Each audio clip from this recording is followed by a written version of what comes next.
Okay guys, after 18 years ஒரு வழியா RCB cup அடிச்சிட்டானுங்க. ஒரு வழியா தலைமை விராட் கோலி டிராஃபியை எடுத்துட்டான்பா.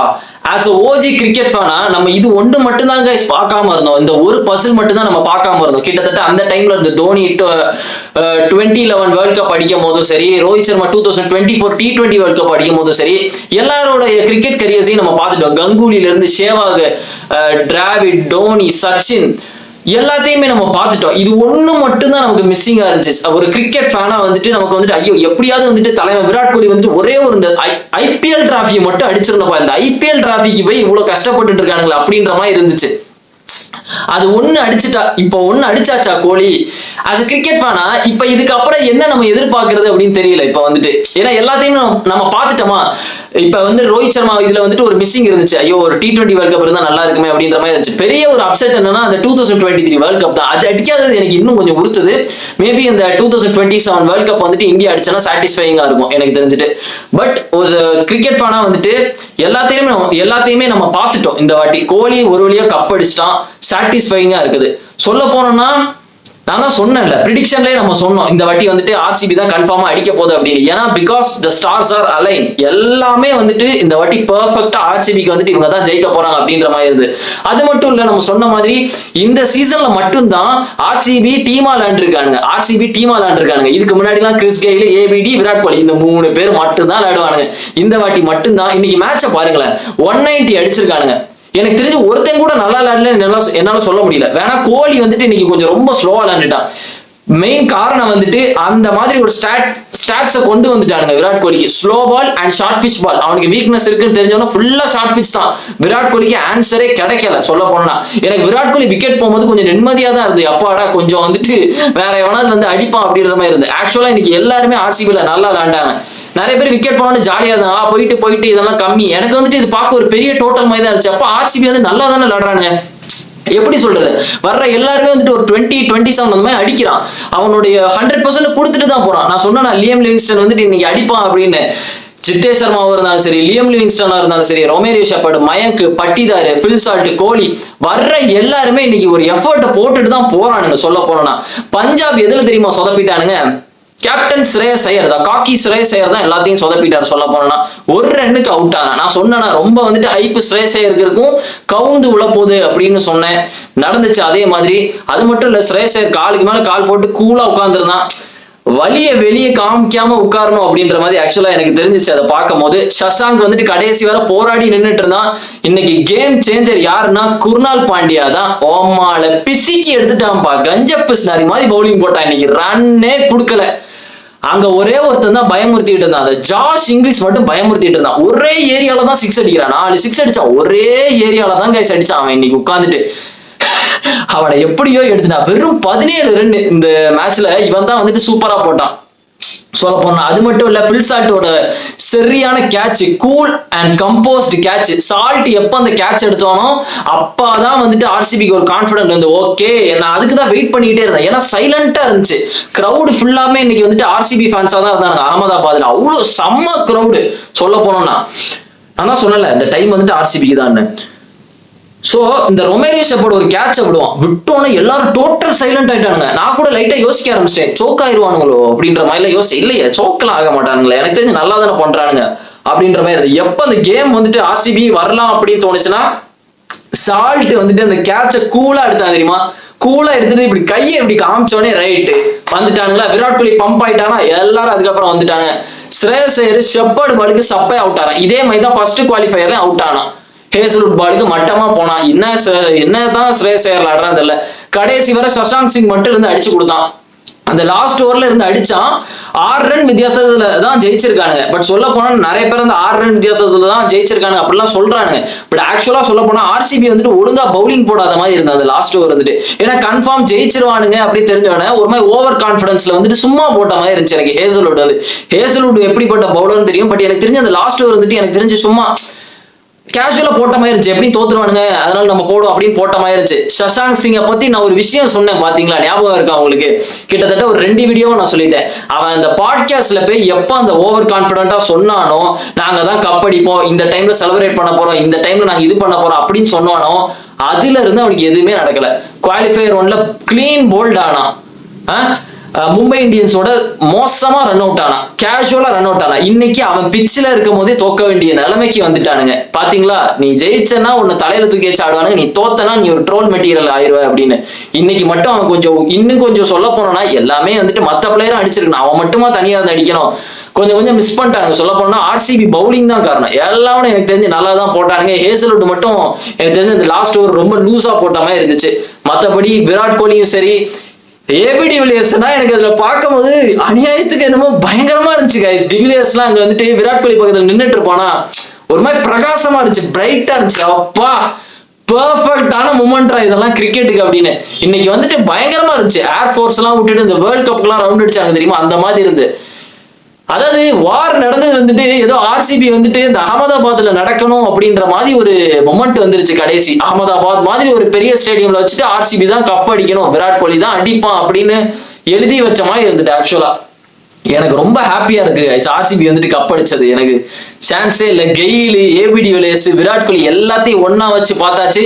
நான் கூட லைட்டா பயந்துட்டு இருந்தேன், எங்க வந்துட்டு விராட் கோலி ரிட்டையர் ஆயிடுவானோ அப்படின்னு. விராட் கோலி ரிட்டையர் நினைச்சு பாருங்களேன், விராட் கோலி ரிட்டையர் ஆயிட்டானா எப்படி இருக்கணும் எனக்கு தெரியல.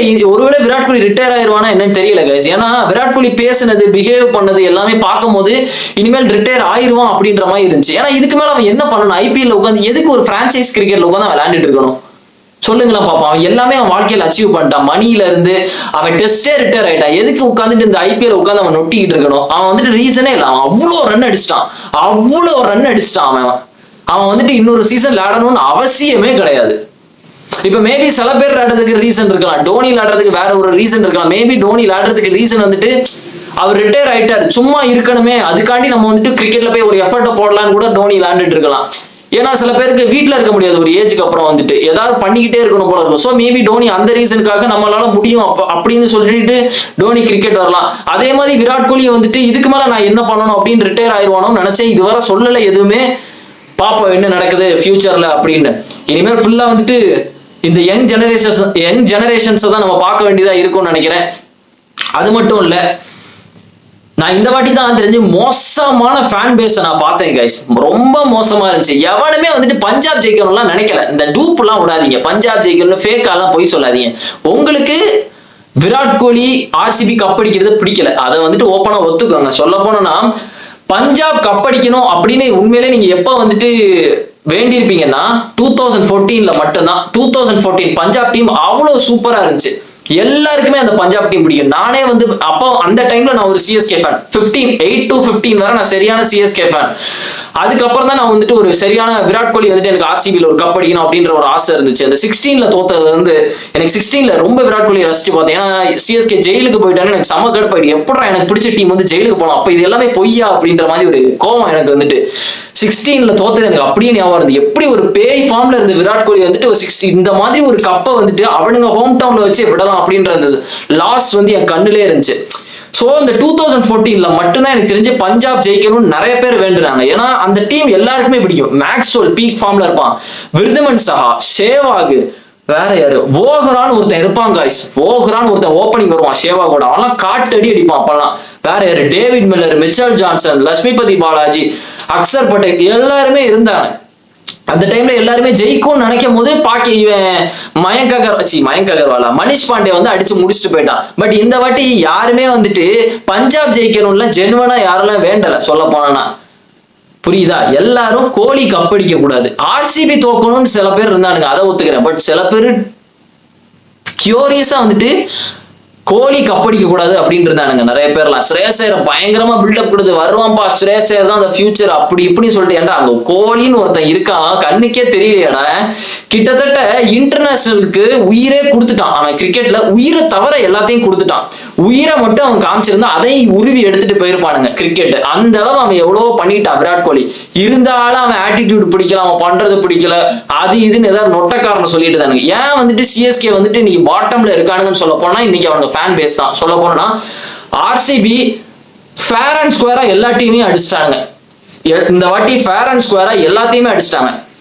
சிஎஸ்கே ஃபேன்ஸ் பேச முடியாத அளவுக்கு அடிச்சிட்டாங்க. ஏன்னா சிஎஸ்கே ஃபேன்ஸ் இப்ப வந்துட்டு டேபிள் கீழே இருந்தாங்கன்னு வச்சுக்கோங்களேன். என்ன ரீசன் சொல்லியிருப்பானுங்கன்னா, எப்ப டோனி கேப்டன்ல இல்ல ருத்ராஜ் தானே கேப்டன் அப்படின்றப்பாங்க. ஆனா டோனி கேப்டன் ஆகி அவர் ஹோம் டவுன்ல வச்சு கொல்கட்டா அவங்கள மண்ணக்கவ வச்சு 103க்கு வந்துட்டு எல்லாம் முடிஞ்சாங்க. டீம் பாட்டம்ல வந்துட்டாங்க டோனி கேப்டன்சில. அது வந்துட்டு காரணம் அவனுங்க வாய் தான். ஃபர்ஸ்ட் அந்த மும்பை மேட்ச் ஜெயிச்சானுங்க சென்னையில வச்சு, அப்ப பேச ஆரம்பிச்சானுங்க ஆர்சிபிக்கு லாலிபாப். ஒரு சில பேர்லாம் ரொம்ப எட்ஜ் வர போயிட்டாங்க. அவெல்லாம் ஒரு கப் அடிக்க சொல்லுங்க அப்படி இப்படி நானுங்க. இப்ப கப்படிச்சாச்சு. இப்ப என்ன தெரியுமா சொல்லுவானுங்க, எங்கள்கிட்ட 4 கப் இருக்கு அப்படிம்பானுங்க. அவனுக்கு ஒத்துக்கிடவே மாட்டாங்க. அவனுக்கு கடைசி வரை ஒத்துக்கிடவே மாட்டாங்க. அவங்களால லாஸ வந்து ஏத்துக்கிடவே முடியாது. ஒரு எப்படி சொல்ல, ஒரு டீல் மாதிரி இருக்கணும்ல, நாங்க ஒரு இதுனா நீங்க ஒரு இது அப்படின்ற மாதிரி அந்த இது இருக்காது. அதனாலதான் நான் வந்துட்டு எல்லா சிஎஸ்கே மேட்ச்ல எப்பெல்லாம் சிஎஸ்கே தோக்குறாங்களோ அப்பெல்லாம் நான் ஏறி விழுந்தேன் இந்த சிஎஸ்கே மேட்ச் அப்போ. ஏன்னா அவ்வளவு டாக்ஸிக்கானவங்க இருக்கானுங்க சென்னையில வந்துட்டு இவனுங்க தான் வந்துட்டு விமன்ஸ் ஈக்குவாலிட்டி, விமனால ஒரு இது பண்ண முடியும் முயற்சி அப்படிம்பானுங்க. அந்த வார் நடக்கும் போதெல்லாம் அந்த கமாண்டோ அந்த லேடியை பார்த்துலாம் பயங்கரமா புகழ்ந்துகிட்டு இருந்தானுங்க. சிங்கப்பண்ணே அப்படின்னு எல்லாம் இவனுங்க தான் உமன்ஸ்க்கு பிரச்சனை நாங்க இறங்கி கலக்குவோம் அப்படிம்பானுங்க. இவனுங்களே பொம்பளை கப்புன்றானுங்க. இப்ப நீ என்னதான் சொல்ல வர? அப்ப நான் இறங்கிட்டேன். அதனாலதான் நான் வந்துட்டு இந்த சிஎஸ்கே தோத்த மேட்ச் எல்லாம் டோனியை போட்டு சரி ரோஸ்ட் பண்ணிட்டு இருந்தேன் உட்காந்து. எல்லா சிஎஸ்கே மேட்ச் தோத்துட்டாங்களா டோனியால தான் அப்படின்ற மாதிரி இருந்து. பட் ஆக்சுவலா அது உண்மைதான். நிறைய மேட்ச் வந்து டோனியை வந்து ரொம்ப உருட்டிட்டு தான் போனார் சொல்ல போனா. அந்த ரீசனுக்காக தான் எனக்கு கடுப்பா இருந்துச்சு எனக்கு சிஎஸ்கே பார்க்க. ஏன்டா கோலி உங்களுக்கு என்னதான்டா பாவம் பண்ண? ரன் அடிக்கிறது பாவம்டா. பாதி டோனி ஃபேன்ஸ்க்கு வந்துட்டு ஆனா ஏற்கனவே சொல்லிட்டேன்ல, இந்தியா வேர்ல்ட் கப் அடிக்கிறதே பிடிக்கல, T20 வேர்ல்ட் கப் அடிக்கிறது பிடிக்கல, சாம்பியன்ஸ் டிராஃபி அடிக்கிறது பிடிக்கல. ஏன்னா அவங்களை பொறுத்தவரை டோனி அடிச்சாதான் இருக்கணும், தலை அடிச்சாதான். ஏன்னா சொல்லலாம்ல எல்லார்ட்டையும், அப்பா ரோஹித் சர்மா கேப்டன்சி எல்லாம் அடிக்க முடியாதுப்பா, டோனி அது மட்டும் டோனியால மட்டும்தான்ப்பா முடியும் அப்படின்னு சொல்லலாம்ல. அந்த அளவு ஒரு பிரைட்ஃபுல்லான ஃபேனா இருக்கானுங்க. அவங்களால ஏத்துக்க முடியல ரோஹித் சர்மா கப் அடிச்சது கூட. ஏன்னா இப்ப ரோஹித் சர்மா கப் அடிச்சான்னு வச்சுக்கோங்களேன், பும்ரா இருக்கான், விராட் கோலி இருப்பான், ஹர்திக் பாண்டியா இருக்கான், ஹர்ஷீப் இருக்கான், அப்படி இப்படின்னு இத்தனை பேர் சொல்லிடுவாங்க. இத்தனை பேரை வச்சு கப்படிச்சாங்க. அதே இது டோனி கப்படிச்சானா டோனியால கப்படிச்சிச்சு அப்படின்றவானுங்க. அதுதான் எனக்கு பிடிக்காது. ஸோ பரவாயில்ல, அவனுங்க நிறைய கப்படிச்சிருக்கானுங்க. ஒரு டைம் நானும் சிஎஸ்கே ஃபேன் தான். அதெல்லாம் வந்துட்டு ஒரு ஓஜி டைம் செமையா இருக்கும். இந்த சாம்பியன்ஸ் லீக்னா நடக்கும். உங்களுக்கு தெரியுமா என்னன்னு தெரியல, அப்பெல்லாம் சாம்பியன்ஸ் லீக்னு ஒண்ணுனா நடக்கும், சூப்பரா இருக்கும். இந்த நியூ சவுத் வேல் ப்ளூஸ், ட்ரினிடியன் டொபேகோஸ், கடைசியா 2014 ரைனா செஞ்சுரி அடிப்பான் அந்த கொல்கட்டாவோட. அதோட முடிஞ்சிச்சு, திருப்பி வரவே இல்லை. அதெல்லாம் செமையா இருக்கும் அந்த டைம்லாம். பட் இப்ப ஒரு வழியா தலைவர் கோலி ஒரு கப் அடிச்சிட்டாங்க. 18 வருஷத்துக்கு கழிச்சு ஒரு கப். விராட் கோலி வந்துட்டு வேர்ல்டு கப் ஜெயிக்கும் போது கூட இந்த மாதிரி நான் எமோஷன் ஆகி பார்த்தது இல்லை. அந்த அளவு விராட் கோலி எமோஷன் ஆயிட்டா. ஏபிடி வில்லியர்ஸை பார்க்கும் போதெல்லாம் எனக்கு அப்படியே ஒரு எப்படி சொல்ல, ஒரு மாதிரி நொஸ்டாலஜிக்கா இருக்கு. அப்பா ஏபிடி வில்லியர்ஸ் வந்துட்டான்ப்பா ஒரு வழியா அப்படின்ற மாதிரி ஒரு மொமெண்ட்டை கொண்டு வந்துட்டாங்க ஆக்சுவலா. But sad for Ricky Ponting, ரொம்ப கஷ்டப்பட்டு வந்தாங்க.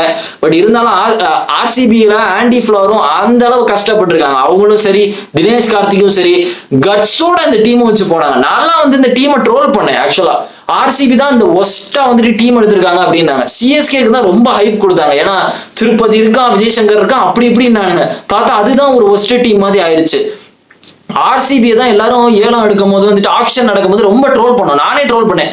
ஏண்டா சுயேஷ் சர்மா தான் மெயின் ஸ்பின் பவுலரா? அப்படிதானே நம்ம எல்லாரும் பார்த்தோம். ஓ இப்போ உங்க மெயின் பவுலர் வந்துட்டு சுயேஷ் சர்மாவும் குர்னால் பாண்டியா வந்துட்டு இவனுங்க ஸ்பின்னராடா அப்படின்ற மாதிரி தான் நம்ம பார்த்தோம். ஹேசல்வுட் T20 நல்லா பெர்ஃபார்ம் பண்ண மாட்டான். புவனேஸ்வர் குமார் வந்துட்டு பழையபடி போடுறது இல்லை அப்படின்லாம் பார்க்கும்போது இது ஒரு ஒஸ்ட் பவுலிங் லைனப், இதை வச்சுட்டு எப்படி கான்ஃபிடென்ட்டா போறாங்க அப்படின்ற மாதிரி இருந்துச்சு. பட் அவங்க ப்ரூவ் பண்ணிட்டாங்க கடைசி இதுதான் ஸ்ட்ராங்கஸ்ட் பவுலிங் லைனப் அப்படின்ற மாதிரி இருந்து. நான் 190 அடிக்கும் போதே வந்துட்டு என் மைண்ட்ல வந்துட்டு ஒரு இது ஃபிக்ஸ் ஆயிடுச்சு. ஓகே 190 உண்மையிலேயே இது வந்து பெரிய ஸ்கோர் தான் இவனுங்களுக்கு. இவனுங்க 101க்கு ஆல் அவுட் ஆனவங்க இந்த பவுலிங் லைனப்புக்கு. அப்ப இந்த பவுலிங் லைனப்பை பார்த்தா அவனுக்கு பயப்படதானே செய்வானுங்க அப்படின்ற மாதிரி இருந்து ஆக்சுவலா. அதனாலதான் நான் கான்ஃபிடென்ட்டா 190 வந்து, பட் இருந்தாலும் ஒரு ஃபியர் இருந்தா, ஐயோ ஒரு 200 வந்திருக்கலாமே அப்படின்னு. பட் ஆக்சுவலா ஆர்சிபி போட்ட எஃபர்ட்டை பார்த்தா உண்மையிலே டீமா விளையாண்டானுங்க. எல்லாம் வந்தோன்னா அவனால முடிஞ்ச அளவு கொடுத்துட்டாங்க. ஜித்தேஷ் சர்மானா ஒரு 2 6 அடிச்சான்ப்பா. என்ன சிக்ஸரா அதெல்லாம். அந்த ஒரு 23 ரன் கிட்ட அடிச்சானுங்க ஒரே ஓவர்ல. இந்த கைல் ஜேமிசன் ஓவர்ல எல்லாருமே பஞ்சாப்ல பவுலிங் இன்னைக்கு சூப்பரா போட்டானுங்க. சஹல்ல இருந்து எல்லாருமே நல்லா போட்டானுங்க. பேட்டிங்ல தான் கோட்டை விட்டாங்க. எவனுமே வந்துட்டு நிக்கல. ஸ்ரேயஸ் ஐயர் விக்கெட் வந்து பெரிய விக்கெட். அப்படி ஒரு எபிக் இன்னிங்ஸ் ஆடிட்டு அவ்வளவு ஸ்வாக போட்டுட்டு கடைசி ஒரு கேப்டனா ஆடாம போனா எவ்வளவு கடுப்பா இருக்கும். ரிக்கி பாண்டியன் கோவப்படுறதுல தப்பே இல்லை. பட் யாரு டிசர்வ்டுனா ஆர்சிபி தான். என்ன கேட்டா நிறைய பேர் பஞ்சாப்லாம் சொல்லிங்க, பாய உடச்சுறாங்க, இப்ப வெறி ஏத்தாதீங்க. நான் போன வருஷமே வந்துட்டு ஆர்சிபி வந்துட்டு மொமெண்டம் காமிச்சாங்க, அந்த கப் அடிக்கிற மொமெண்டம் காமிச்சாங்க. கடைசி இருப்பானுங்க டேபிள் கீழே, திடீர்னு பார்த்தா சிஎஸ்கே அடிச்சு விட்டு எலிமினேட்டர் வந்துட்டானுங்க. அந்த எலிமினேட்டர்ல தோத்தானுங்க ராஜஸ்தான் ராயல்ஸோட. தோக்கும் போது கூட ஆர்சிபி வந்துட்டு சோக் ஆகல. எப்பவுமே ஆர்சிபி தோத்தா சோக்காய் தோப்பானுங்க. 2016ல ஆர்சிபி சோக்காய் தோப்பானுங்க. விராட் கோலியும் கெயிலும் அவுட் ஆனாலும் எல்லாம் சோக் ஆயிருவானுங்க. ABD Villiers, Sachin Baby, KL ராகுல், வேற யாரு, வாட்சன் எல்லாம் சோக்காய் தோத்தானுங்க. பட் ஆக்சுவலா ராஜஸ்தானோட தோக்கும் போது ஃபர்ஸ்ட் டைம் நான் சோக் ஆகாம ஆர்சிபி தோத்ததை பார்த்தேன். ஆக்சுவலா ராஜஸ்தான் ராயல்ஸ் தான் வந்துட்டு நர்வஸா வந்துட்டு வின் பண்ணானுங்க. பயந்து வின் பண்ணானுங்க. ஆர்சிபி ஒரு மாதிரி 100% கொடுத்து தான் தோத்து போனானுங்க. அதுலயே வந்துட்டு ஒரு மொமெண்டம் தெரிஞ்சு. இந்த வாட்டி வந்துட்டு நான் டவுட்ஃபுல்லா இருந்தேன் இந்த டீமை பார்த்துட்டு, இதெல்லாம் ஒரு டீமா அப்படின்ற மாதிரி தான் இருந்தேன். பட் அதை ஃபர்ஸ்ட் கொல்கட்டா மேட்ச் நடந்துச்சு தெரியுமா, அந்த செரிமனி எல்லாம் வச்சுட்டு ஃபர்ஸ்ட் மேட்ச்ல நான் கன்ஃபார்ம் பண்ணிட்டேன் ஆர்சிபி வந்துட்டு அடிக்கிறதுக்கு நிறைய சான்ஸ் இருக்கு, இந்த பவுலிங் வச்சுட்டு என்ன வேணாலும் பண்ணலாம் அப்படின்ற மாதிரி நடந்துச்சு எனக்கு. ஸோ ஒரு எப்படி சொல்ல, சிஎஸ்கே ஃபேன்ஸுக்கு வந்துட்டு ஒரு பேடான சீசன். மேபி நெக்ஸ்ட் சீசன் வந்துட்டு நல்லா கொண்டு வரலாம். ஒரு சஞ்சு சாம்சன் எடுக்கிறாங்களா இல்ல ஜானி பேரிஸ்டோ எடுக்கிறாங்களா என்னன்னு தெரியல. என்ன கேட்டேன்னா ஒரு நல்ல இது நான் சொல்லுவேன், டோனி வந்துட்டு ஒரு பேர்டன் மாதிரி இருக்காரு, அதையும் நான் சொல்லிடுவேன். மேபி அவர் வந்துட்டு நெக்ஸ்ட் இயர் இதுக்கு மேல ஃப்ரெஷ்ஷாலாம் வர முடியாது கைஸ். வயசு ஆக ஆக பெர்ஃபார்மன்ஸ் கீழே தான் போகும், மேல போகாது. உங்க கேப்டன்சி தாட் வேணா பயங்கரமா ஆகலாம், பட் உங்களுடைய பிசிக்கலி ஒரு பேட்ஸ்மேனா வந்துட்டு ரொம்ப கஷ்டப்பட வேண்டியதா இருக்கும், அதையும் நான் சொல்லிட்டேன். பட் சிஎஸ்கே ஃபேன்ஸ் பேசுனதுக்கு அவனுக்கு வந்துட்டு ஒரு, அதாவது சிஎஸ்கே ஃபேன்ஸோட ஹார்ட் வந்துட்டு கிளியர் அளவு இந்த டோர்னமெண்ட் வந்து முடிஞ்சிருச்சு. ஆர்சிபி கப் அடிச்சுட்டு சிஎஸ்கே பாட்டம் ஆஃப் த டேபிள்ல, அதுவும் டோனி கேப்டன்சில. சிஎஸ்கே ஃபேன்ஸ் கனவுல கூட இந்த மாதிரி நடக்கணும் அப்படின்னு நினைக்க மாட்டானுங்க. அந்த அளவு அவனுங்க பேசுனதுக்கு வந்துட்டு ரொம்ப அடி வாங்கினது இந்த டோர்னமெண்ட்ல. ஒரு குட்டையா இருப்பான் அவருங்க, அந்த கரடியுமானுங்க, அவன்லாம் என்னமா பேசிட்டு இருப்பான் உட்காந்துட்டு. ஒரு கப் அடிக்க சொல்லுங்க, சிலம்பரசன் மாதிரி பேசுவான் குட்டியா. நான் யாரை சொல்றேன்னு தெரியுதுல, ஒரு குட்டியா ஒரு குண்டா இருப்பான், மென்டல் பையன் மாதிரி பேசிட்டு இருப்பான். அவன்லாம் பார்த்தா சப்புன்னு அடிக்கணும் போல இருக்கும். அவன்லாம் காணாம போயிட்டான் எனக்கு தெரிஞ்சுட்டு. ஆர்சிபி அடிச்சு அடியில இன்னைக்கு இந்த டோர்னமெண்ட் ஃபுல்லாவே வந்துட்டு ஆர்சிபிக்கு ஏத்த மாதிரி தான் ஸ்டார்ஸே அலைன் ஆன மாதிரி இருக்கு. இந்த வார் நடந்தது, நடுவுல பிரேக் வர மாதிரி எல்லாரும் ஜாலியா இருந்தானுங்க, ஆர்சிபி மோமெண்டம் போச்சு அப்படின்ற மாதிரி எல்லாம் இருந்தானுங்க. எல்லாம் போய் கடைசி அகமதாபாத்ல ஃபைனல் வைக்கிறோம், ஏர்ஃபோர்ஸ் வந்துச்சு, பயங்கரமான ஒரு செரிமனி நடந்துச்சு, 90,000 பீப்புளுக்கு மேல வந்தாங்க. ஹை ஸ்டேஜ்ல விராட் கோலி கப் அடிக்கும் போது பார்க்க ரொம்ப சாட்டிஸ்ஃபைங்கா இருந்தது. தோத்துருந்தாங்கன்னு வச்சுக்கோங்க, கண்டிப்பா விராட் கோலி புரிஞ்சிருப்பாங்க. இப்ப கூட விராட் கோலி அடிச்ச அந்த 43 ரன் டெஸ்ட் மேட்ச் சொல்லிட்டு இருக்காங்க. வேற வழியே இல்லை அவங்களுக்கு. அது ஒண்ணுதான் அவங்களால பண்ண முடியும். அவங்களால இன்னும் ஜெயிச்சதை வந்துட்டு ஏத்துக்க முடியல. இன்னும் வந்துட்டு பாதி பேர் எப்படி தெரியுமா அதை சொல்லிட்டு இருப்பானுங்க, கொஞ்சம் தான் சசாங் ஜெயிச்சிருக்கலாம், 6 ரன் வித்தியாசத்துலதான் ஜெயிச்சிங்க அப்படின்பானுங்க. டேய் விளையாடாதரா, லாஸ்ட் ஓவர்ல 29 ரன் அடிக்கணும்னு இருக்கு, அவன் சும்மா பவுலிங் போட்டுட்டு இருக்கான் ஏசல்விட்டு. அதுல அவன் அடிச்சா என்ன, அடிக்கலன்னா என்ன, ஜெயிக்க விட்டுட்டு அவனுங்க பாட்டுக்கு ஜெயிச்சிட்டோன்ற மாதிரி பவுலிங் போட்டுட்டு இருக்கானுங்க. பட் எல்லாரும் எமோஷன் ஆயிட்டானுங்க சொல்ல போனா. அந்த அளவு ஆயிட்டு விராட் கோலி என்னைக்கு எமோஷன் ஆனா, என்ன கப்பு கொடுக்கதான் போட்டு ஆத்தி எடுத்துட்டானுங்க. மேட்ச் முடிஞ்சது எப்போ இவனுங்க கப்பு கொடுக்கறது கிட்டத்தட்ட 2 மணி கிட்ட ஆக்கிட்டானுங்க. இவனுங்க போட்டு உருட்டி எடுத்துட்டானுங்க. இல்லாட்டா வீடியோவை நான் எப்போவோ ரெக்கார்ட் பண்ணியிருப்பேன். இப்போ மணி எத்தனை, 3 மணி இருக்கும், 3 மணி இருக்கும் எனக்கு தெரிஞ்சுட்டு. ஸோ ஒரு பெர்ஃபெக்டான டோர்னமெண்ட் முடிஞ்சுட்டு, ஒருவேளை இன்னைக்கு எதுவுமே எனக்கு சரியா நடக்கல சொல்ல போனா. எனக்கு வந்து கான்பிடென்ட் இருந்துச்சு ஆர்சிபி ஜெயிச்சிருவாங்கன்னு. பட் எனக்கு எப்பெல்லாம் அந்த மாதிரி பெரிய ஃபைனல் வருதோ, ஒரு பெரிய ஃபைனல் இல்ல ஒரு பெரிய யூஎஃப்சி ஃபைட் இருக்குன்னு வச்சுக்கோங்க, என்னுடைய ஃபேவரட் ஃபைட்டர் ஏதாவது நடக்குது, ஒரு மெக்ரெகர் ஃபைட், கானர் மெக்ரெகர் ஃபைட், இல்ல ஜான் ஜோன்ஸ் ஃபைட், இல்ல அலெக்சாண்டர் ஒக்கனாஸ்கி, இலியா டுப்பாரியா, ஏதாவது ஜஸ்டின் கேஜ், ஏதாவது ஒரு ஃபேவரட்டான ஃபைட்டர்ஸோட மேட்ச் இருக்குன்னா எனக்கு தூக்கம் வராது. அன்னைக்கு நைட்டு தூக்கமே வராது. மேக்ஸிமம் யூஎஃப்சி மேட்ச் வந்து நான் தூங்காம அப்படியே பார்த்துட்டு தான் தூங்குவேன். பார்த்து முடிச்சதுக்கு அப்புறம் ஒருவேளை ஏதாவது பெரிய ஃபைட் இருந்தா எனக்கு தூக்கமே வராது. பெரிய டோர்னமெண்ட் இருந்து T20 வேர்ல்ட் கப், அந்த சவுத் ஆப்பிரிக்காவோட ஃபைனல் நடக்கும்போது அந்த முந்தின நாள் எனக்கு தூக்கமே வரல. ரொம்ப வேர்ல்ட் கப்லாம் நான் செத்துட்டேன். 2023 world cup final Australia versus Indiana ஒரு சொட்டு நான் தூங்கல. நான் தூங்காம அப்படியே கண்டினியூஸா மேட்சை பார்த்தேன். முழிப்பு வைக்க வச்சு அந்த மேட்ச் ஒரு நைட் மேர். அந்த மேட்சை பத்தி நான் பேச விரும்பலப்பா. எப்பா அகமதாபாத்ல வச்சு நடந்தது, எப்பா அது ஒரு நைட் மேர். இன்னைக்கு அதே மாதிரி தான், நான் தூங்கவே இல்லை. நைட்டு மூவி பார்த்து முடிச்சுட்டு, ஒரு ஹாலிவுட் மூவி பார்த்தேன், நல்லா இருந்து பார்த்து முடிச்சுட்டு வச்சுட்டு சரி தூங்கலான்னு போறேன். தூக்கம் வரல எனக்கு. சரி தூக்கம் வரல முடிச்சிருந்தேன். காலையில ஒரு 8 மணிக்கு தூங்கினேன். தூங்கி பாதியிலே இருந்துச்சிட்டேன். என்ன இளவனே தெரியல. திருப்பி எனக்கு தூக்கம் வரல. சரி சாப்பிட்டுட்டு தூங்கலான்னு தூங்குறேன். தூங்கி எந்திக்கிறேன். சரி ஃபர்ஸ்ட் ஹாஃப் வந்துட்டு நான் எப்பவுமே மேட்ச் வந்து ஜிம்ல போய் பார்ப்பேன். பசங்களோட பெரிய டிவி இருக்கும் எங்க ஜிம்ல, அங்க போய் ஃபர்ஸ்ட் ஹாஃப் மேட்ச் பார்ப்பேன். ஒர்க் அவுட் பண்ணிட்டே பார்ப்பேன் பசங்களோட. செகண்ட் ஹாஃப் வந்து வீட்டுல வந்து பார்ப்பேன். இப்படிதான் எப்பவுமே பண்ணேன். பட் இன்னைக்கு நான் கிளம்பி ரெடியா இருக்கேன். மழை, செம்ம மழை. இங்க சென்னையில சரி மழை அடிச்சுட்டு திடீர்னு என்னடா இது மழை பெய்யுது சம்பந்த புண்டே இல்லாமன்னு கடைசி நான் எல்லாத்தையும் கழட்டி வச்சுட்டு, என் பேண்டு, என் பேகு, பனியனு எல்லாத்தையும் கழட்டி வச்சுட்டு டிவி முன்னாடி போய் உட்காந்துட்டு சரி ஃபர்ஸ்ட் பேட்டிங் இங்கேயே பாத்துருவோம் அப்படின்னு. என்ன எதுவுமே சரியில்லை அப்படின்ற மாதிரி யோசிச்சேன். ஃபுல் சால்ட் நல்லா ஆரம்பிச்சான், அதுக்கப்புறம் டக்குன்னு அவுட் ஆயிட்டான். பட் அதுக்கப்புறம் கொஞ்சம் ஆர்சிபி வந்துட்டு ஹோப் காமிக்க ஆரம்பிச்சாங்க. இல்ல அதாவது நாங்க வந்துட்டு அடிச்சுட்டு தான் போவோம் அப்படின்ற மாதிரி இருந்துச்சு. இது பார்க்க அப்படியே எப்படி இருந்துச்சுன்னா, சிஎஸ்கே வந்துட்டு இந்த ஜிடியோட லேண்டானுங்க 2023 ஃபைனல் வந்துட்டு அந்த மேட்ச் இப்படிதான் இருக்கும். டோனி மட்டும்தான் அந்த மேட்ச்ல வந்து டக் அவுட் ஆவாரு, மத்த எல்லாருமே அடிப்பானுங்க, வர்றவன் எல்லாரும் அடிப்பான். இந்த மேட்ச்லயே அதே மாதிரி தான். கோலி மட்டும்தான் ஒழுங்கா விளையாடல சொல்ல போனா, மத்த எல்லாருமே விளையாண்டுட்டானுங்க, மத்த எல்லாருமே விளையாண்டுக்கிட்டே இருப்பானுங்க. அந்த மாதிரி தான் இருந்துச்சு. சொல்ல போனா இந்த ஆர்சிபி கப் அடிச்ச மாதிரி இல்ல, கோலிக்காக ஆர்சிபி வந்துட்டு ஒரு கப் அடிச்ச மாதிரி இருந்து. உண்மையிலே சொன்னா கோலி டிசர்வ்டு. இந்த ஒரு பசில் மட்டும்தான் ஒரு கிரிக்கெட்டிங் ஃபேனா வந்துட்டு இல்லாம இருந்துச்சு. இதை வந்து பார்த்தாச்சு. பட் இருக்கிற எல்லா ஓஜி ஃபேன்ஸ்க்கும் தேங்க்யூ கைஸ். சொல்ல போறோம், நான் கோலி வந்துட்டு கப் அடிக்கணும் அப்படின்னு நினைச்சவங்க நிறைய பேர் கடைசியில வந்துட்டு நைஸா சைடு மாறினானுங்க. நானும் பார்த்தேன், கமெண்ட் செக்ஷன்லயும் சில பேரை பார்த்தேன், நேர்லையும் பார்த்தேன். நல்ல லாலிபப்பு விராட் கோலி போட்ட சோக்லி, அப்படி அவன் இப்படி பண்ண மாட்டான், அவன்லாம் ஒரு இதுக்கு லாய்க்கில்ல அப்படி இப்படின்னு சொன்னவன்லாம் கமெண்ட் செக்ஷன்ல வந்துட்டு அப்படியே கொஞ்சம் திரும்பிட்டாங்க. அப்படியே ப்ரோ எனக்கு தெரிஞ்சுட்டு விராட் கோலி டிசர்வ்டு தான் ப்ரோ, ஆர்சிபியும் டிசர்வ்டு தான் ப்ரோ அப்படின்னு டக்குன்னு கட்சி மாறிட்டானுங்க இவனுங்க கடைசி நேரத்துல. ஏன்னா ஆர்சிபி ஜெயிக்க போதுற மாதிரி ஒரு சைன் இருக்குன்னு கட்சி மாறிட்டானுங்க. நான் தான் சொன்னேன், ஆர்சிபி ஜெயிச்சா ஹியூமனிட்டி அழிச்சிருவாங்க அப்படின்னா. ஏன்னா அந்த அளவு அவங்க பட்டிருக்கானுங்க. காரணம் அதான் கைஸ். ஏன்னா ஒருத்தன் வந்துட்டு கடைசி வரை இப்படி பட்டு வின் பண்ற விதம் வந்துட்டு வேற மாதிரி இருக்கும். நீங்க யோசிக்கலாம், ஆர்சிபி வந்துட்டு ஒரு கப்பு தானே அடிச்சிருக்காங்க, நாங்க 5 அடிச்சிருக்கோம் அப்படின்னு நீங்க ஒரு மும்பை ஃபேனா இருக்கீங்க, நீங்க ஒரு சிஎஸ்கே ஃபேனா இருக்கீங்க, நீங்க வந்துட்டு அப்படி சொன்னீங்கன்னா ஷேம் ஆன் யூ கைஸ். சொல்ல போனா, ஏன்னா இப்ப நீ உனக்கு ஒரு மூமெண்ட் கிடைக்குதுன்னா நீ அதை என்ஜாய் பண்ணணும். நீ பல வருஷம் கழிச்சு அதுக்கு எஃபர்ட்டை போட்டு நீ அதுக்கு வின் பண்ணனா அதுக்கு என்ஜாய் பண்ணணும். ஐயோ அவன்கிட்ட இன்னும் 4 கப் இருக்கா, அப்ப நம்ம 4 கப் அடிச்சாதான் நம்ம வந்துட்டு செலிப்ரேட் பண்ண முடியுமா அப்படின்னா you are a failure guys, you are a fucking fool. அதுதான் உண்மை. நீ ஒரு கப் அடிச்ச அன்னைக்கு உம்மால வேற லெவல்ல என்ஜாய் பண்ணணும், அதுதான் மேட்ரு. அதை பண்ணணும். அதுக்கு முன்னாடியே இப்போ ஒருவேளை ஆர்சிபி கப் அடிச்சிட்டா, ஐயோ சிஎஸ்கே 4 அடிச்சிட்டா, ஐயோ அவங்க தானே பெட்டர், அப்ப நம்ம 5 அடிச்சதுக்கு அப்புறம் தான் செலிப்ரேட் பண்ணோம் அப்படின்னா நீ உன் வாழ்க்கையில எதையுமே என்ஜாய் பண்ண மாட்டேன். நீ சீக்கிரம் செத்து போயிடுவ, சீக்கிரம் சாக மாட்டேன். சாகும் போது ரொம்ப வருத்தப்பட்டுட்டு சாவ, சே மொமெண்ட்டை வந்து என்ஜாய் பண்ணாமலே செத்துட்டோமோ அப்படின்ற மாதிரி. ஸோ அதுதான் ஒரு கப் அடிச்சாலும் என்ஜாய் பண்ணீங்களா, பர்ஃபெக்டான மொமெண்ட்ல நடந்திருக்குது. சிஎஸ்கே வந்துட்டு என்னதான் 5 கப் அடிச்சு எம்ஐக்கு அடிச்சாலும் இது வந்துட்டு ஒரு விராட் கோலிக்கு வந்துட்டு ரொம்ப ஸ்பெஷலா இருக்கும். ஒரு விராட் கோலி ஃபேன்ஸா இருந்தாலும் சரி, ஆர்சிபி ஃபேனா இருந்தாலும் சரி, தே டிசர்வ்ட் இட்.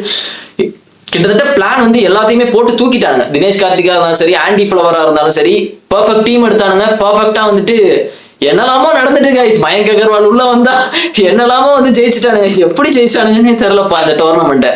சூப்பரா ஜெயிச்சானுங்க. பட் பஞ்சாபும் ஒரு சைடு நல்லா விளையாண்டானுங்க. பட் நான் சொன்னல, என்னதான் பண்ணாலும் கடைசி Punjab they still one hour ஹார்ட்ஸ்ன்னு சொல்லிட்டு பஞ்சாப் தான் கடைசி போவானுங்க அப்படின்னு அதே மாதிரி தான் நடந்துச்சு. பட் நல்லா விளையாண்டானுங்க பஞ்சாப். உண்மையிலே ஸ்ரேயஸ் ஐயரோட கேப்டன்சியை பாராட்டணும். கிட்டத்தட்ட 3 டீமை ஃபைனலுக்கு கொண்டு வந்துட்டான். டெல்லியை வந்துட்டு ஃபைனலுக்கு கொண்டு வந்தா 2020 அப்போ. மும்பை கடப்பார பேட்டிங் லைனை உடச்சிட்டாங்க. அதை இப்போ வந்துட்டு பஞ்சாப் வந்துட்டு ஃபைனலுக்கு கொண்டு வந்தான். கோலி அண்ட் கோ வந்துட்டு அடிச்சிட்டாங்க.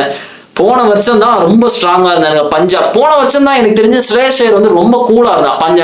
கொல்கட்டாவில் இருக்கும்போது கொல்கட்டாவில் வந்து இருக்கும் போது தான் ஸ்ரேயஸ் ஐயர் வந்து ரொம்ப காமா இருந்த மாதிரி இருந்துச்சு எனக்கு. அதை கேப்டனா வந்துட்டு செம்ம கூலா இருப்பான், செம்ம ஆட்டிடியூட் இருக்கும். ஏன்னா கான்பிடன்ஸ் அவனுங்க பவுலர்ஸ் மேல. Varun Chakravarthy and Sunil Narine, Vaibhav Arora, Harshit Rana, Mitchell Starc, இந்த மாதிரி பவுலிங் லைனை வச்சுட்டு அவன் ஏன் வருத்தப்படணும். பேட்டிங் சொல்ல போனா ஃபில் சால்ட், குருபாஸ், வெங்கடேஷ் செம ஃபார்ம்ல இருந்தாங்க. ரசில், ரிங்கு சிங் யாரையோ விட்டானே, சுனில் நரேனு, இத்தனை பேர் இருக்கான். அவனே சூப்பரா விளையாண்டான். ஆனா கிரெடிட்ஸ் யாருமே அந்த டைம்ல அவனுக்கு கொடுக்கவே இல்லை. அந்த டைம்ல எல்லாருமே வந்துட்டு யாருக்கு கிரெடிட்ஸ் கொடுத்துட்டாங்கன்னா கௌதம் கம்பீருக்கு கொடுத்துட்டாங்க. கௌதம் கம்பீரால தான் எல்லாமே நடந்துச்சு அப்படின்னு சொல்லி ஒரேடியா முடிச்சிட்டானுங்க. அதனாலதான் சுரேஷ் ஐயர் ரொம்ப காண்டாயிட்டான்னு தெரியும். எனக்கு தெரிஞ்சுட்டு ஃபியூச்சர் ஸ்ரேயஸ் ஐயர் தான் ஃபியூச்சர் வந்துட்டு ஸ்ரேயஸ் ஐயர் தான். எனக்கு வந்துட்டு ரோஹித் சர்மாக்கு அடுத்து ஒயிட் பால்ல வந்துட்டு ஸ்ரேயஸ் ஐயர் கேப்டனா போடுறது நல்லா இருக்கும் அப்படின்னு தோணுது. என்ன கேட்டா நான் ஹர்திக் பாண்டியாவுக்கு போகலாம் அப்படின்னு ஒயிட் பால்ல. Maybe you should go with Shreyas Iyer. ஏன்னா அவன் லீட் பண்ற விதம் வந்துட்டு ரொம்ப நல்லா இருக்கு. எவனை எப்படி போடணும், கூல் அண்ட் காமா இருக்கான். அதுதான் எனக்கு ஐயர்கிட்ட பிடிச்சது. ஸோ எனக்கு தெரிஞ்சு ஒயிட் பால்ல வந்துட்டு ரோஹித் சர்மாக்கு அடுத்து தயவு செய்து ஸ்ரேயஸ் கேப்டனா போடுங்க, வேற எதுக்கும் போகாதீங்க. ஏன்னா ஹர்திக் பாண்டியா பயப்படுறத நம்ம அந்த மேட்ச்லயே பார்த்துட்டோம். பயந்து ஓவர் போடாம இருக்கான் ஹர்திக் பாண்டியா. இது வந்துட்டு நல்ல சைன் இல்ல. ஒரு கேப்டனா கோமால நான் பவுலிங் போடுறேன்டா அப்படின்ற மாதிரி வரணும். அப்படிதான் ஹர்திக் பாண்டியா எப்பவுமே இருப்பான். ரொம்ப ஆட்டிடியூடோட இருப்பான். நான் பேட்டிங் ஆட வரேன் அப்படின்ற மாதிரி இருப்பான், புளுத்தி மாதிரி. பட் இப்ப எதுக்கும் ரொம்ப பயப்படுறான், என்னன்னு தெரியல. சும்மா அழுறான், எரிச்சலா இருக்கு. இந்த கிரிக்கெட் பிளேயர் அழுதாலே கடுப்பா இருக்கும். எப்ப பார்த்தாலும் அழுதுட்டு இருந்தான். எப்பவாவது அழுதா பரவாயில்ல, எப்ப பார்த்தாலும் அழுதுட்டு இருந்தா தெரியாது. சரி, ஸோ ஸோ நடந்துருச்சு. பட் மேபி சிஎஸ்கே அப்புறம் வந்துட்டு சிஎஸ்கே மேபி நெக்ஸ்ட் இயர் வந்துட்டு ஸ்ட்ராங்கா வரலாம். எனக்கு தெரிஞ்சுட்டு சிஎஸ்கே அப்படிப்பட்ட டீம் தான். கம்பேக் கொடுக்குறதுல அவனுக்கு வந்துட்டு கில்லாடி தான். எப்பெல்லாம் கீழே இருக்கானுங்களோ டப்புன்னு அடுத்த வருஷம் வந்து வின் பண்ணிடுவானுங்க. அடுத்த வருஷம் ஆர்சிபி எப்படி இருக்க போகுதுன்னு தெரியல. ஆர்சிபி இதே மாதிரி இருப்பானுங்களா இல்ல சொதப்புவானுங்களா, என்ன ஐடியா எதுவுமே தெரியல. ஸோ இப்போ வந்துட்டு வரப்போறது என்னன்னா டெஸ்ட் தான் வருது. டெஸ்ட் வேர்ல்டு கப் வருது. சவுத் ஆப்பிரிக்கா வர்சஸ் ஆஸ்திரேலியா வருது. இந்தியா ஏ மேட்ச் பார்த்துருப்பீங்கன்னு நினைக்கிறேன். கருண் நாயர் வந்துட்டு 200 அடிச்சான். த்ருவ் ஜுரேல், சர்ஃப்ராஸ் கான் எல்லாருமே வந்துட்டு 90s, ஜெயஸ்வால் ஒரு 50, அபிமன்யு ஈஸ்வர் 50 எல்லாருமே சூப்பரா விளையாண்டுருக்கானுங்க. செம்ம எக்ஸைட்டடா இருக்க போது எப்படி சுமன் கில் ஒரு கேப்டனா டெஸ்ட்ல பண்ண போறான் அப்படின்னு. இந்த இதுல போய் சுமன் கில் தோத்துட்டா இங்கிலாந்துல போய் அப்படின்னா அது வந்துட்டு ஒரு ரொம்ப மோசமான இதா இருக்க போது. இந்த டீமை கூட இங்கிலாந்து அடிக்க முடியல அப்படின்னா இங்கிலாந்து மாதிரி ஒரு மட்டமான டீம் எதுவுமே கிடையாது எனக்கு தெரிஞ்சிட்டு. நீ வெஸ்ட் இண்டீஸ் அடிச்செல்லாம் சீன் போட முடியாது. அதையும் நான் சொல்லிட்டேன். இங்கிலாந்து பென் ஸ்டோக்ஸ் கேப்டனா இருந்து இங்கிலாந்து வந்துட்டு இந்த டீமை வந்துட்டு இந்த இந்தியன் டீமை தோக்கடிக்க முடியலன்னா பென் ஸ்டோக்ஸ் எனக்கு தெரிஞ்சு ரிட்டையர் ஆயிடலாம். பென் ஸ்டோக்ஸ் 30 வாட்டி ஒரு இன்ஜுரி வந்துடும் ஒரு மேட்ச்க்கு ஒருக்கா. எனக்கு பென் ஸ்டோக்ஸ் ரொம்ப பிடிக்கும். பட் இருந்தாலும் நான் உண்மையை சொல்லிடுறேன், எத்தனை வாட்டி தான் அவனுக்கு இன்ஜுரி வரும், எத்தனை வாட்டி தான் மேட்ச் தோப்பானுங்க இந்தியாவோட. இந்த இந்தியாவை அடிக்காட்டி இங்கிலாந்து வந்துட்டு ஸ்டோக்ஸை தூக்கிடணும், அவ்வளவுதான் நான் சொல்லுவேன். பட் எனக்கு ஸ்டோக்ஸ் ரொம்ப பிடிக்கும். என்னுடைய ஃபேவரட் ஆல்ரவுண்டர்ல ஸ்டோக்ஸும் ஒருத்தன். அது மட்டும் இல்ல, நிறைய மேட்ரு கேள்விப்பட்டிருப்பீங்க. கிளென் மேக்ஸ்வெல் வந்து ரிட்டையர் ஆயிட்டான் ஓடிஐல இருந்து. ஹென்ரிக் கிளாசன் ரிட்டையர் ஆயிட்டான் எல்லா ஃபார்மேட்ல இருந்து. இது ஒரு எரிச்சலா இருந்து இந்த நியூஸை கேட்கும் போது. ஏன் தான் சவுத் ஆப்பிரிக்கன் பிளேயர்ஸ் எல்லாருமே பீக் ஆஃப் த கரியர்ல ரிட்டையர் ஆறானுங்கன்னு தெரியல. Heinrich Klaasen the next big thing அப்படின்ற மாதிரி இருந்த ஒரு பிளேயர் ஹென்ரிக் கிளாசன். ஸ்பின்னர்ஸை போட்டாலே பொழந்தெடுக்கக்கூடிய ஆள்னா ஹென்ரிக் கிளாசன். அந்த மாதிரி இருக்கிற ஹென்ரிக் கிளாசனுக்கு இப்ப என்ன ரிட்டையர் ஆகணும்னு அவசரமா? 2027 வேர்ல்ட் கப் வந்துட்டு சவுத் ஆப்பிரிக்கால நடக்க போகுது, உங்க கண்ட்ரில நடக்க போகுது. எத்தனை வருஷம் கழிச்சு நடக்க போகுது? சவுத் ஆப்பிரிக்கால நடந்தாலே அது ஒரு ஃபெஸ்டிவல் மாதிரி இருக்கும். ஒரு சின்ன example, 2023 world cup, 2003 world cup பார்த்திருப்பீங்க. ஆஸ்திரேலியா ஜெயிச்சிரும், இந்தியா ஃபைனல் ஆடும். அந்த வேர்ல்ட் கப் ஒரு மாதிரி ஒரு செலிப்ரேஷனா இருக்கும். 2020 வேர்ல்ட் கப் பார்த்திருப்பீங்க. அந்த யுவராஜ் 6 அடிச்சது, MS தோனி கேப்டன்சில வந்துட்டு T20 வேர்ல்ட் கப் ஃபைனல் அடிச்சது. பாகிஸ்தான் நம்ம அடிப்போம். அந்த வைப் இருக்கு தெரியுமா, அந்த ஸ்டேடியம் வைப், அதெல்லாம் கிடைக்கிறது ரொம்ப கஷ்டம். அதனால சவுத் ஆப்பிரிக்கால நடக்க போறது வந்துட்டு ஒரு வரம் மாதிரி. ஏன் வந்துட்டு எல்லா பிளேயரும் ரிட்டையர் ஆறானுங்கன்னு தெரியல. குவிண்டன் டிகாக்லாம் என்ன வயசாகுதுன்னு அவன் ரிட்டையர் ஆறான். இன்னும் கொஞ்ச நாள் டேவிட் மில்லர் ரிட்டையர் ஆயிருவான் போல. டேவிட் மில்லர் ரிட்டையர் ஆனா நான் ஏத்துக்கிடுவேன் கைஸ். அவன் இதுக்கு மேல கஷ்டத்தை அவன் அனுபவிக்க முடியாது. இதுக்கு மேல அவன் கஷ்டத்தை அனுபவிக்கணும்னா ஹார்ட் அட்டாக்கே வந்துடும். ஏபிடி வில்லியர்ஸ் ரிட்டையர் ஆயிட்டான், கிளாசன் ரிட்டையர் ஆயிட்டான், எல்லாம் ஓடிடுறானுங்க. எங்க தாண்டா ஓடிங்க? கிளாசன் வந்துட்டு லீக் மேட்ச்க்கு நான் வந்துட்டு ஃபோக்கஸ் பண்றேன் அப்படின்றான். லீக் மேட்சஸ்க்கு, இந்த மாதிரி IPL இந்த மாதிரி லீக் மேட்சஸ்க்கு. மேபி காசு வந்துட்டு கிரிக்கெட்டை கொள்ளுதா அப்படின்னு எனக்கு தெரியல. எல்லாரும் வந்துட்டு ஹார்ட் ஒர்க்கே பண்ண மாட்டேங்கிறாங்க. பழைய மாதிரி ஒரு பேஷனே இருக்க மாட்டேங்குது சொல்ல போறோம்னா. நீங்க பாருங்களேன், ஏன்னா லீக் மேட்சஸ்ல இப்ப ஒரு இவ்வளவு கோடி கொடுக்குறானுங்கன்னா அவனுங்க கண்ட்ரி கிரிக்கெட்ல அவ்வளவு காசே கொடுக்க மாட்டாங்க இன்டர்நேஷனல் மேட்சுக்கு. அந்த மாதிரிலாம் கிடைக்கும் போது அவன் எப்படி யோசிக்கிறான்னா, நான் ஏன் வந்துட்டு ஒரு டெஸ்ட் மேட்ச் ஆடி உடம்ப வந்துட்டு வற்புறுத்தணும், வீட்டுல வந்துட்டு என் ஃபேமிலியோட ஜாலியா வந்துட்டு இந்த லீக் மேட்ச் விளையாண்டுட்டு காசை வாங்கி பாக்கெட்ல போட்டுட்டு போயிட்டே இருப்பானே, அந்த மாதிரி யோசிக்க ஆரம்பிச்சிட்டானுங்கன்னு நினைக்கிறேன். சொல்ல போனா எனக்கு ஹென்ரிக் கிளாசன் ரிட்டையர் ஆகும் போது எனக்கு வந்துட்டு ஒரு மாதிரி இரிட்டேட்டிங்காகவும் இருந்துச்சு, ஒரு மாதிரி டிசப்பாயிண்டாகவும் இருந்துச்சு. என்னடா ஹென்ரிக் கிளாசன் என்னடா சூப்பரா விளையாடுறடா, நீ ஏன்டா ரிட்டையர் ஆகணும் அப்படின்ற மாதிரி இருந்து. இப்போதான ஒரு செஞ்சுரி போட்ட IPL உனக்கு ரிட்டையர் ஆகிறதுக்கு அப்படி என்ன அவசரம்? பட் கிளென் மேக்ஸ்வெலோட நிலைமை எனக்கு புரிய முடியுது. கிளென் மேக்ஸ்வெல் ஏஜ் ஆகுது, இதுக்கு மேல ஓடிஐ வந்துட்டு ஒரு டைமுக்கு மேல ஆட முடியாது கைஸ். அவனோட ஸ்டைல்ல வந்துட்டு ப்ரிடிக்ட் பண்ண ஆரம்பிச்சிடான். அவன் வந்துட்டு எல்லாமே பண்ணிட்டான். 50 ஓவர்ல வந்துட்டு 2 வேர்ல்ட் கப் வின் பண்ணிட்டான். 15ல வின் பண்ணிட்டான். 2023 இந்தியாவில் வச்சு அந்த ஆப்கானிஸ்தான் புரட்சி போட்டதை கனவுல கூட நைட் மேரா வந்துட்டு இருக்கு எனக்கு தெரிஞ்சு ஆப்கானிஸ்தான் பிளேயர்ஸ்க்கு. ஸோ அந்த மாதிரி ஒரு வேர்ல்ட் கப் கொடுத்துட்டு அவன் ரிட்டையர் ஆகிறதா நியாயம் இருக்கு. அவன் T20ல விளையாட தான் போறான் மேக்ஸ்வெல். பட் கிளாசன் ரிட்டையர் ஆகிறது வந்துட்டு எனக்கு டிகாக் ரிட்டையர் ஆகும் போது எனக்கு கடுப்பா இருந்து. இப்போ எதுக்கு டிகாக் ரிட்டையர் ஆகணுமா அப்படின்ற மாதிரி இருந்துச்சு. அப்படி என்ன பண்ணிட்டான் டிகாக் வந்துட்டு ரிட்டையர் ஆகணுன்றான்? இன்னும் எவ்வளவு இருக்கு அவனுங்க பண்றது. அவனுங்க நாட்டில் நடக்க போகுதுன்னா அவனுங்க டீம் தான் ரெடியா இருக்கணும். இது ரீசன் வந்துட்டு எனக்கு என்னன்னு தெரியல. மேபி ரேசிசமா என்னன்னு தெரியல. சில பேர் என்ன சொல்றாங்கன்னா பிளாக் பீப்புள்ஸ்க்கு வந்துட்டு ரொம்ப இம்பார்ட்டன்ஸ் கொடுக்குறாங்க சவுத் ஆப்பிரிக்கா அப்படின்ற மாதிரி ஒரு நியூஸ் கேள்விப்பட்டேன். இது உண்மையா அப்படின்னு எனக்கு தெரியல. உங்களுக்கு தெரிஞ்சனா கமெண்ட் செக்ஷன்ல போடுங்க. உங்களுக்கு தெரிஞ்சனா போடுங்க. சில பேர் சொன்னாங்க பிளாக் பீப்புள்ஸ்க்கு வந்து ரொம்ப இம்பார்ட்டன்ட் கொடுக்குறாங்க அப்படின்ற மாதிரி சொல்றாங்க. ஸோ பார்ப்போம் என்ன நடக்குது இந்த டெஸ்ட் வேர்ல்ட் கப்ல. பார்ப்போம் சவுத் ஆப்பிரிக்கா அடிக்கிறாங்களா ஆஸ்திரேலியாவை அடிக்கிறாங்களா அப்படின்னு. மேபி ஆஸ்திரேலியா தான் திருப்பி டிஃபெண்ட் பண்ணுவானுங்களா இருக்கும் அந்த டெஸ்ட் வேர்ல்ட் கப். அப்படியே தான் இருக்கும், அதுதான் எப்பவும் நடக்கும். ஸோ அது மட்டும் இல்லை, ஐபிஎல் முடிஞ்சிருச்சு, இவ்வளவு பெரிய டோர்னமெண்ட் முடிஞ்சிருச்சு, இனி டெஸ்ட் வேர்ல்ட் கப் வரப்போச்சு, இனி டெஸ்ட் மேட்சஸ் நமக்கு வரப்போகுது இங்கிலாண்டோட. அதை பார்ப்போம் guys. நம்ம யங்ஸ்டர்ஸ் எப்படி பண்றாங்கன்னு பார்ப்போம். நம்ம ஓஜிஸ் எல்லாம் முடிச்சிட்டாங்க, டோனி, ரோஹித், கோலி எல்லாம் முடிச்சாச்சு. இனி இந்த பசங்களை தான் நம்ம பார்க்க வேண்டியதா இருக்கு, என்ன பண்ண போறானுங்க அப்படின்னு. ஸோ நீங்க யார் ஃபேனா இருந்தாலும் சரி, நீங்க வந்துட்டு இந்த டோர்னமெண்ட் என்ஜாய் பண்ணிருப்பீங்கன்னு நினைக்கிறேன். சிஎஸ்கே ஃபேன்ஸுக்கு மட்டும் ஒரு மறக்கக்கூடிய டோர்னமெண்டா இருக்கும், ஏன்னா ஆர்சிபி வின் பண்ணியிருக்கானுங்க. இன்னொன்னு டோனி கேப்டன்சில CSK bottom of the table இருந்தது, கண்டிப்பா மனசுல ரொம்ப வேதனையா இருக்கும். சில சீக்கிரட்டான ரோஹித் சர்மா ஃபேன்ஸ் வந்துட்டு மும்பை தோத்ததுல ஜாலியா இருக்கானுங்க, ஹர்திக் பாண்டியா கேப்டன்சில தோத்தியா அப்படின்ற மாதிரி இருக்கானுங்க. சில பேரை பார்த்தேன் நான் அந்த மாதிரி. பட் அஸ் விராட் கோலி ஃபேனா எனக்கு ரொம்ப கம்ப்ளீட்லி ஹாப்பியா இருக்கு எனக்கு கோலி கப் அடிச்சது. ஒரு டோர்னமெண்ட் எண்டிங் வருது பாருங்களேன், கிட்டத்தட்ட எத்தனை மாசமா நம்ம வீடியோ போட்டுட்டு இருக்கோம். அந்த ஐபிஎல் போட்டு ஒரு என்ஜாய்மெண்ட் ஆயிடுச்சு இந்த ஆர்சிபி மேட்ச். இப்போ வந்துட்டு ஜெயிக்கும் போது பெர்ஃபெக்டான ஒரு எண்டிங் மாதிரி இருக்கு அந்த ஐபிஎலுக்கு. Deserved ending for Kohli, deserved ending for us as a cricket fans. So அது மட்டும் இல்ல, இத்தனை நாளா வீடியோ பார்த்துட்டு வந்திருக்கீங்கன்னு நினைக்கிறேன். நிறைய பேர் எப்ப இருந்து ஃபர்ஸ்ட்ல இருந்து நிறைய பேர் வீடியோ பார்த்துட்டு வந்திருப்பீங்கன்னு நினைக்கிறேன். அவங்க எல்லாருக்குமே தேங்க்ஸ். இத்தனை நாளா வந்துட்டு என் வீடியோவை பார்த்த எல்லாருக்குமே தேங்க்ஸ். கமெண்ட் போடுறது, நான் கமெண்ட் மேபி ரிப்ளை பண்ண மாட்டேன், ஆனா எல்லா கமெண்ட்டையும் நான் படிச்சுட்டு தான் இருப்பேன் உட்காந்துட்டு. சில பேர்லாம் பார்த்தேன், இவ்வளோ பெருசாலாம் பேராகிராஃப் போட்டுட்டு இருக்காங்க, உட்காந்து படிக்கிறேன் அதையும் உட்காந்து ஏதோ, ஏன்னா வேற வேலை என்ன கைஸ் இருக்கு. சில பேர் எமோஷனலாம் போட்டுட்டு இருக்காங்க. சில சிஎஸ்கே ஃபேன்ஸ்லாம் பார்த்தேன், ஏன் ப்ரோ நீங்க தோனிக்கு மட்டும் பயாஸ்டா இருக்கீங்க, சிஎஸ்கே நான் மட்டும் வெறுத்து பேசுறீங்கன்னா, ஒன்றும் இல்லை கைஸ், ஒரு சின்ன ஒரு இது மாதிரி தான். ஏன்னா நம்ம ஒரு இதை நோக்கி போயிட்டு இருக்கோம், கோலி அடிக்கணும் அப்படிங்கும் போது இந்த சைடு ஒரு இது வரும்போது ஒரு என்ஜாய்மெண்ட் தான், அது ஒரு ஹியூமர் மாதிரி தான். இன்டர்நேஷனல்ல வந்து எல்லாம் ஒன்று சேர்ந்துருவோம், அவ்வளவுதான், வேற ஒன்றும் மேட்டர் இல்லை. ஸோ இத்தனை பேர் சப்ஸ்கிரைப் பண்ணியிருக்கீங்க, ஃபர்ஸ்ட் அதுக்கு ரொம்ப தேங்க்யூ. நீங்க இல்லைன்னா அது முடிஞ்சிருக்கவே முடியாது. ஓஜி கிரிக்கெட் ஃபேன்ஸ் வந்துட்டு இந்த சேனல் பாக்குறதுல வந்துட்டு எனக்கு உண்மையிலே ஹாப்பியா இருக்குது. இந்த சேனல் வந்துட்டு ஆக்சுவலா நான் வந்துட்டு என்னெல்லாமோ கனவு கண்டேன், இந்த ஐபிஎல் முடியறதுக்குள்ள இவ்வளோ சப்ஸ்கிரைபர் வரணும், அவ்வளோ வரணும் அப்படிலாம் ஒண்ணு எல்லாமே நினைச்சிட்டு இருந்தேன்.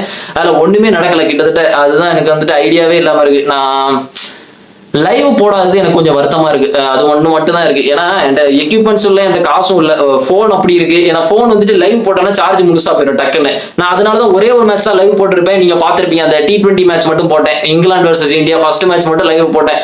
அதுக்கே வந்து நான் பாடுபட்டுட்டு தான் இருந்தேன். சார்ஜ் போயிட்டே இருக்கும், இங்க ஒரு இது கனெக்ட் பண்ணணும், ஹெட்போன்ல ஒரு இது கனெக்ட் பண்ண வேண்டியதா இருக்கும், ஒரே பெரிய தொல்லையா இருந்து. அதனால அந்த மாதிரிலாம் பண்ணனா நான் எக்ஸாஸ்ட் ஆயிடுவேன். அதனால ஜாலியா மேட்ச் பார்த்துட்டு வந்து ரிவ்யூ போடலாம் முடிவு பண்ணேன். பட் நான் என்ன பண்ணேன், எப்படியாவது சேனல் வந்துட்டு ஒரு 1000 சப்ஸ்கிரைபர்ஸ் அடிச்சிடணும் அப்படிலாம் பிளான் வச்சிருந்தேன். நான் வந்துட்டு 1000 சப்ஸ்கிரைபர் வந்துட்டு போன இயர் முடியும் போதே அடிக்கணும்னு நினைச்சேன். பட் இப்போ ஐபிஎல்லே முடிஞ்சாச்சு, அதுவே நடக்கல. அது வந்துட்டு கொஞ்சம் ஒரு மாதிரி டிசப்பாயிண்டிங்கா இருக்கு. ஸோ அது மட்டும் கொஞ்சம் சப்ஸ்கிரைப் பண்ணிருங்க guys. அதுக்கப்புறம் மறக்காம வீடியோக்கு லைக் போடுங்க. நீங்க யார் ஃபேனா இருந்தாலும் கிரிக்கெட் என்ஜாய் பண்ணுங்க. ஃபியூச்சர்ல பார்ப்போம் என்ன நடக்க அப்படிங்க. அதுக்கு முன்னாடி இந்த டெஸ்ட் வேர்ல்ட் கப் வருது, அதுல எவன் அடிக்கிறான்னு பார்ப்போம் guys. ஆஸ்திரேலியா வர்சஸ் இந்தியா என்ன நடக்காச்சு, ஆஸ்திரேலியா வர்சஸ் இந்தியாவா, ஆஸ்திரேலியா வர்சஸ் சவுத் ஆப்பிரிக்கா, அதுல என்ன நடக்குன்னு பார்ப்போம். ஆஸ்திரேலியா டிஃபெண்ட் பண்றாங்களா இல்ல சவுத் ஆப்பிரிக்கா ஒரு வழியா ஐசிசி டிராஃபி அடிக்கிறானுங்களா அப்படின்னு பார்ப்போம். ஓகே கைஸ், மறக்காம சேனலுக்கு சப்ஸ்கிரைப் பண்ணிடுங்க. Okay, see you in the video and remember it, all is well top. Cheers.